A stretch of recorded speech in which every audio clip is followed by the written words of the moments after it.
Okay, John, back to our top story here and the growing political crisis surrounding Maine Democrat Graham Platner. One of his former partners is now accusing the New York Times of going easy on him, calling its reporting a gift to the campaign and suggesting that other women could still come forward. It's not over yet.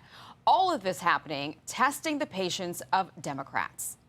I have strong concerns at this point. If we're going to hold ourselves to a standard with regard to whether it's in the Epstein situation or any other situation in the House with regard to the treatment of women, it's got to be the same standard that everybody lives up to. Let's bring in Fox News contributor Joe Concha. You know, Joe, this came out last night.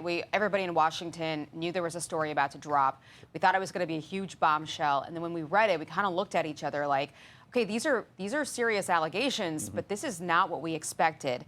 And now one of the women that the New York Times spoke to, I think the main one, is coming out calling out the reporting, saying, where are the stories from the other women? They talked to other women. Apparently it wasn't in the story. Where are their accusations of sexual assault? Why am I the focus? Why are there 11 paragraphs dedicated to detailing my work history, more than what's been published about Graham's by far? And why does it say nobody could corroborate when I offered the New York Times sources that could corroborate? What in the world happened here?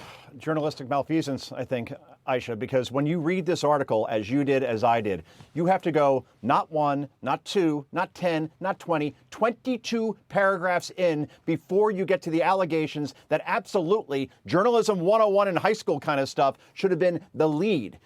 As far as these allegations, the people that could corroborate it, as Graham Platner's ex-girlfriend, one of many apparently, and they would not go out and talk to those sources. Classic catch and kill scenario here from the alleged paper of record, the New York Times. And again, where are all these other women that should have been in the story as well? Again, the New York Times only half put the story out there instead of going full bore on this one. So if I'm the woman that was featured in this story or not so featured in this story, and to a certain extent her credibility questioned, what I would do is I would go to every credible media outlet that I could find and I would say, look, I'll do an interview with you, but I want the full transcript printed, or if we're going to do this on video, I want the whole video out there without edits, no exceptions, and then we'll get the real story. And the New York Times is not going to look very good in the process because, again, if they think this story is over, it's only just begun. You almost have to film your own interview. If you're going to be a source now for a publication like this, you almost have to record your interview so you can come forward with it.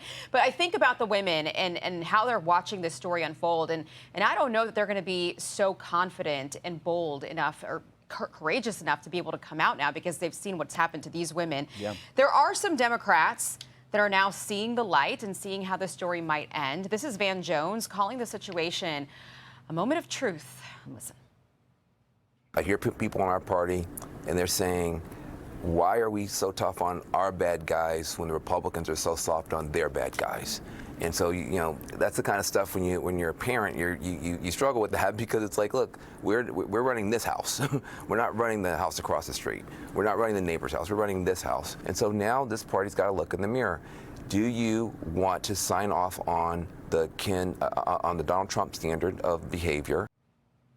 You know, Joe, John's been asking a really important question all day long. I think it is the key question for this party right now. Where are the Democrats who used to chant, you know, during the Justice Kavanaugh hearings, believe the women, believe all women? Where are they now? Where are they now? They're staying silent, or they just want this to blow over like so many news cycles do, and then hopefully Graham Platner can get over the finish line. And if he wins in Maine, that gives obviously Democrats a better chance to win back the majority. But is it all worth it? Is it all worth it to put your integrity aside here, to put basic common decency aside, to make sure that this man, who needs more of a shrink than a Senate seat, wins this seat? Again, we'll talk about the things that he has said over the years as far as saying that black people don't tip. Oh, that's nice. Rooting against a Purple Heart member who was shot 4 times to direct fire away from his platoon and hoping that the MR-effer would die. Oh, that's nice. Also supports communism. Also said that, oh, I love the fact that Hamas is killing Israeli soldiers. We could go down the line as far as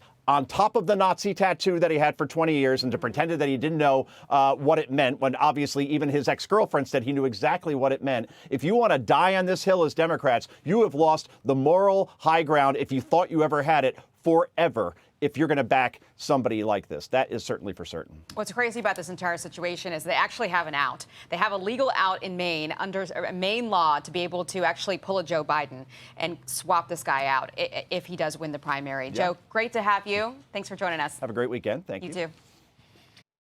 Be sure to like and subscribe for all the Fox News latest on YouTube and catch full shows streaming now on Fox One.